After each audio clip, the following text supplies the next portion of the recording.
It's good to have you here, and I welcome you Thank because all what you're going to tell us is a great value.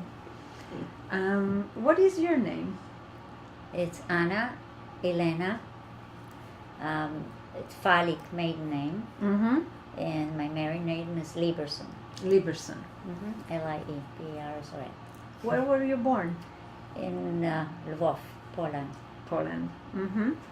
Do you remember episodes of your childhood that would be relevant or connected to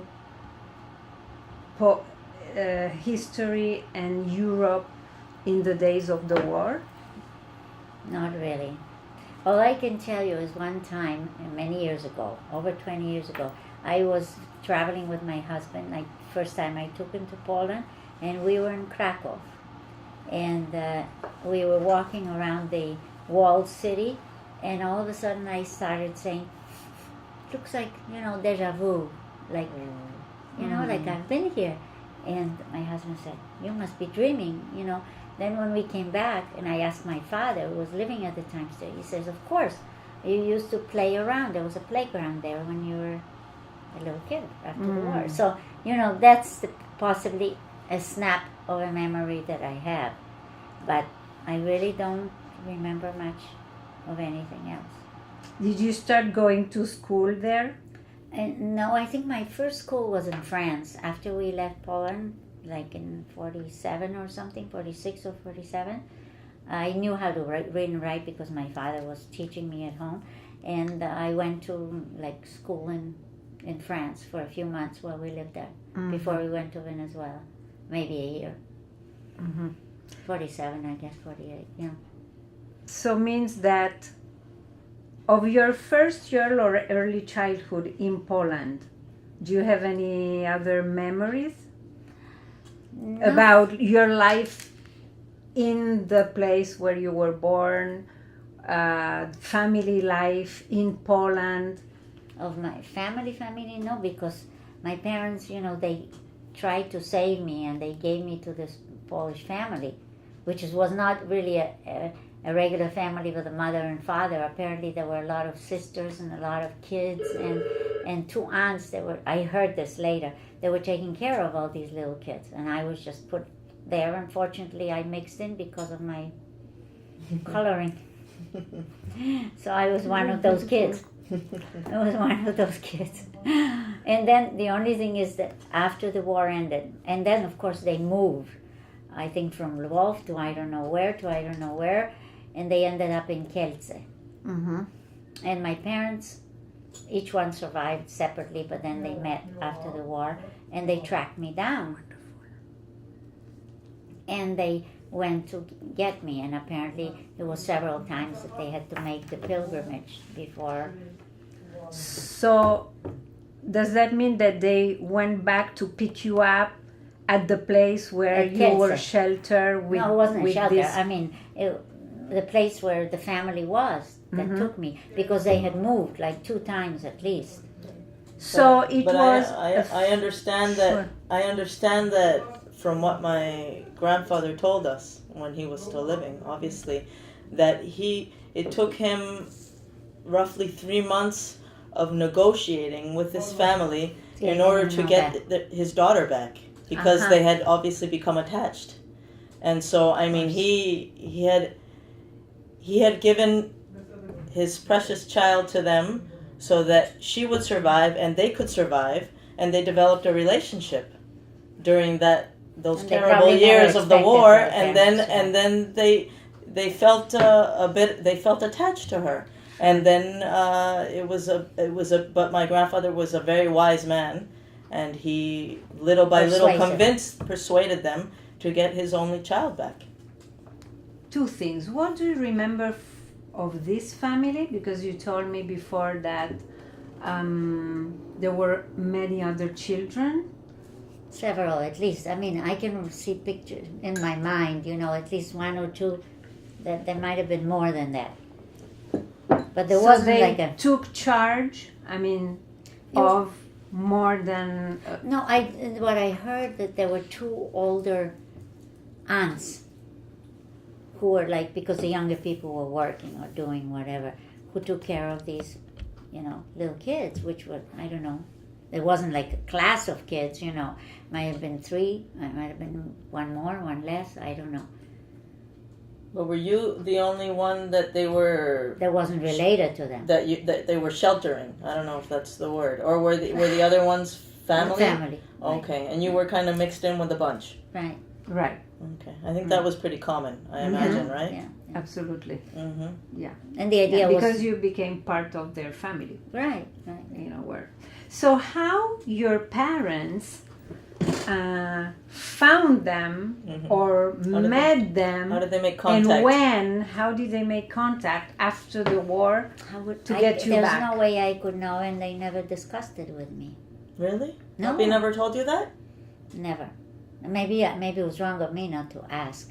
But it was just, there was kind of a very touchy situation because my parents, went through the whole Holocaust. They were very young. They were just married when this thing broke out. Mm-hmm. And they just never were very willing to talk about these things.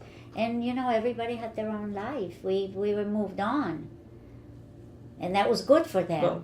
Well, one thing I do want to say is that my grandfather did not have 1 ounce of bitterness in him. That's I mean, very he was such a Extremely. positive person, and he was so optimistic, and he was so grateful, and he was, incredible. Yeah, and he had tremendous Mm-hmm. tremendous faith in humans, Mm-hmm. in spite of having, But he wasn't a religious person at all. No. He was I don't know what you could call him, a humanitarian. I don't know. Yeah, but he went. So through, his life or his religious belief didn't change after the Shoah or after at the end of the war. of his life, he maybe would go to the synagogue and things like that more often than he used to. But he wasn't really what you might call a religious practicing person. But he was a tzaddik. I mean, he contributed an awful lot of whatever life was good for him, and afterwards he was a very hard worker. Both of them were, and he did quite well. And he contributed enormously compared to what he had to causes. He developed more of a relationship with Israel than with the religion. I would say. think so. More Zionistic. That's what I would say. Yeah. Mhm. Yeah. Mm-hmm. Going back to those years, have you been in ghetto? No.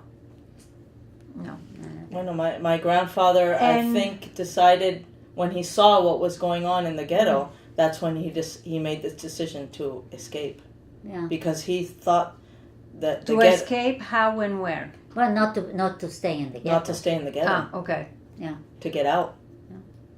He was a visionary in that respect, Yeah. I think. And so where did you go? I mean, you were already with this family who adopted you? I guess maybe. I don't... Yeah, they didn't adopt. There was no legal proceedings. Right. No, I don't know what the timing was, but I don't know how it went. All I know, my father always would tell me that he went to his father when he felt what the ghetto was all about, and he said, "We're not going to stay here. We're going to leave. We're going to find a way of leaving because this is the way to exterminate everybody." And my great grandfather said to him, "Well, you have my blessing. You and your young wife, you go, because I would be just a impediment for you. A burden. Yeah. Mm-hmm. So that obviously he stayed. That was his grandfather. No, it was his father, Papi's father, my grandfather. Your grandfather. Yeah. My my grandfather. Your sorry. grandfather. Yeah. Mm-hmm. Yeah. Mm-hmm.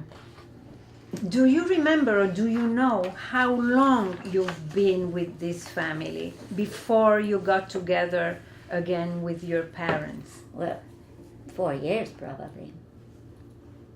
Probably the first 4 years, which is the formative years of your life, I guess. No, I understand. You said before that your parents tried to connect with this family and to get you back. After they were free to come, not to be after afraid of their after the liberation. Life. Yeah, not to be afraid of their life, after when things were already, I guess. So all the years of the war, you had kind of, let's say, regular life with these people? What I thought was regular. I mean, when I look at it now and I know, little kids, they have their mother, their father, their brothers and sisters, they have their the games. I don't know if I had any of that. Probably, I mean, mother and father. Did I call anybody a mother? So how did you call them? I think it was aunt, because that's a Polish word, like for somebody who's What's the Polish attached. word? Ciocia, which means it's an endearing, De cariño. yeah, for somebody that's close, that's related to you. Mm-hmm. And it's sort of, actually would mean like the sister of your father or your mother. That would be an aunt, right? Mm-hmm. Technically. Yeah. But it just means, relative, endearing relative. And that's Somebody what- that And cares they were for a you. couple. They were a couple? No, No. this woman was not even married. No, You said that before. yeah, she never. So married. she was alone taking care of all these kids? No, it was two aunts. Two aunts. Yeah, she was working. That I. What were their I- names? The two aunts. Lucia? No, Lucia was the woman. Uh-huh. Was Who the lady took you we're in? talking Who about. took you in? Yeah, and it was Ludmila, but it's Mhm. Lucia, and and she's the one who passed on. I think maybe 5 years or something. I can check that, but I know it was in August. Mm-hmm. And then the two aunts, one was, I think, Irka. no, Irka's a cousin. That's a surviving one. No, the two aunts, one was Milonia, right, and the other one was, I forget her name, but there were two older women that were just there. Mm-hmm. And of course, they both passed away years ago. I did see him when I made a trip to Poland many years ago. I did see him. One of them, at least, yeah. I wonder how was that meeting? Yeah, well, they look at you like you're coming from another planet, because they haven't seen you for ages. And of course, what they remember was a little kid scrambling around, and then it's a person. But they probably had more memories of you than you had of them, I'm sure. right? Yeah. Uh-huh. Yeah. So, when you got back together with your parents, how many kids? Were you the firstborn? She's Or the how- only. Only. Only she's the child. only. Okay. On all this, do you talk to your grandchildren? Or you? Well, yeah, but not in a way, they all get their lessons about the Holocaust in different ways. And I have 4 that live and that were born, they're Sabras. And of course, in Israel, when they teach the Holocaust, it's not only a matter of history, but it's a matter of feeling, as you probably well know. Mm-hmm. So with them, Remembrance. yeah, so for them it's like, it's very special. We don't really go into details or anything. My son-in-law, my Israeli son-in-law's father, is quite involved. He was involved with the Jewish Agency, and I think he's mostly retired now, but he's been kind of prodding me along to talk about this and do something It about took it. your daughter, though.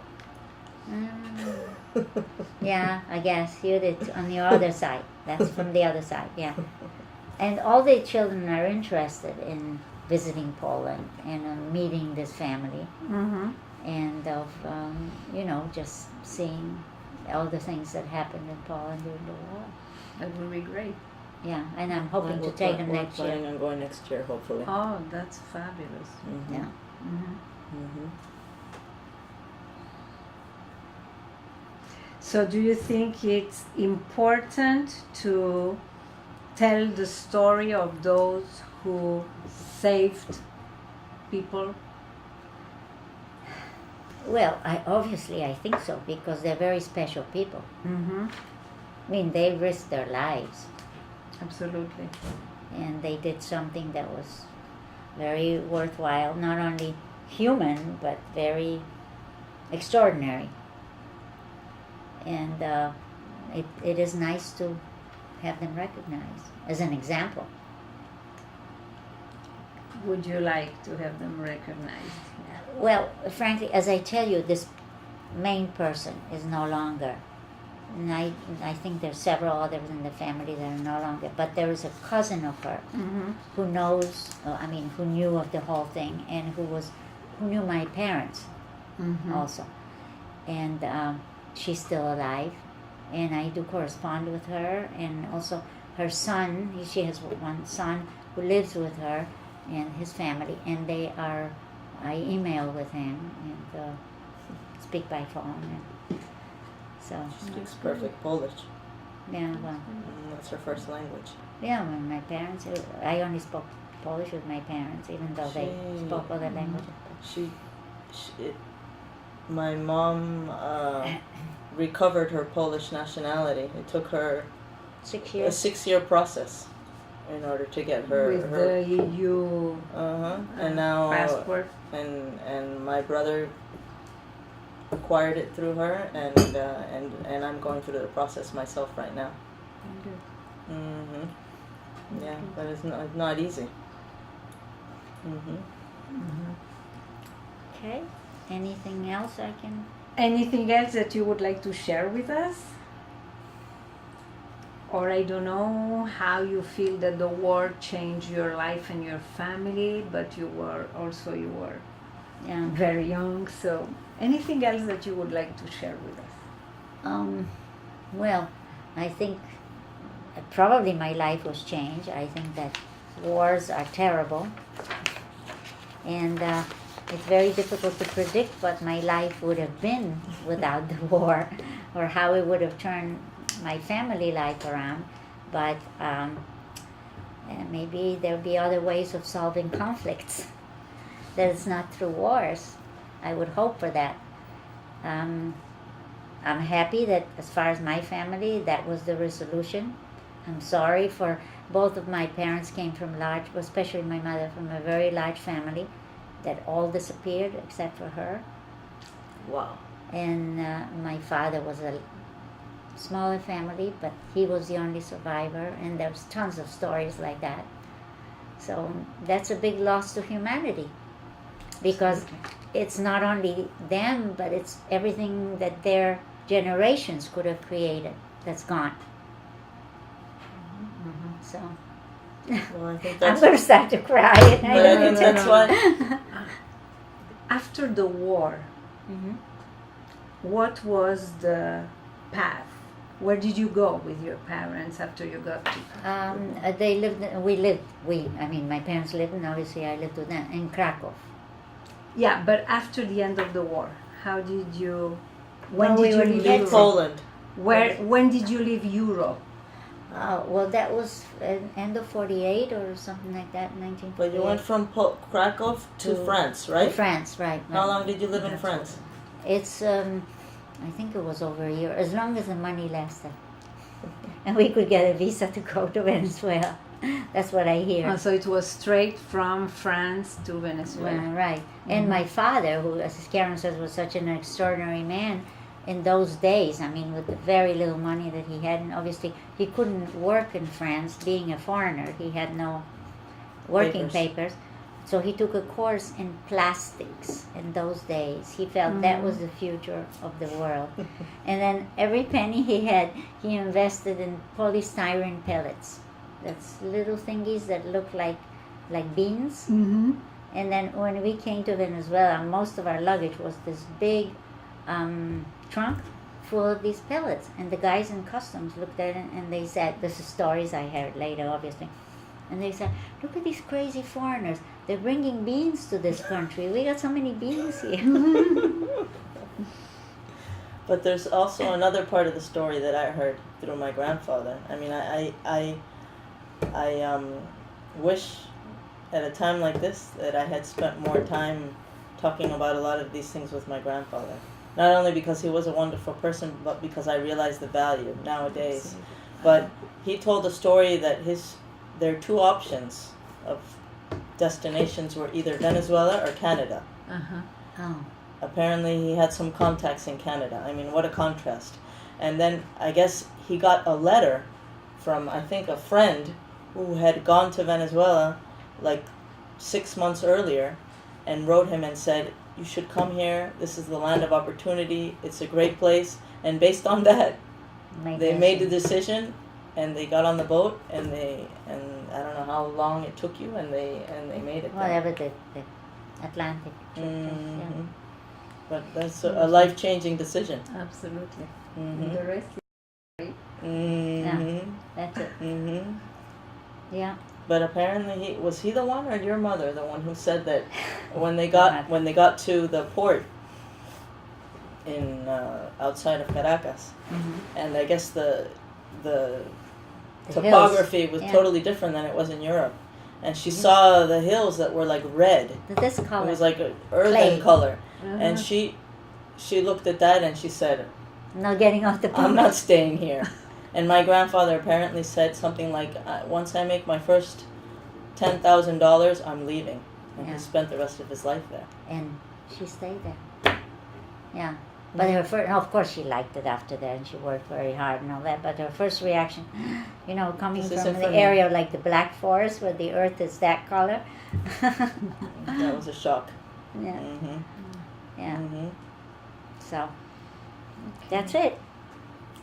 I really thank you very much. Okay. Well, you made me cry. It's not easy, but you did it. I really thank you very much. This is for the history of the Jewish people and for the history of the humanity. Well, I hope things like that never again.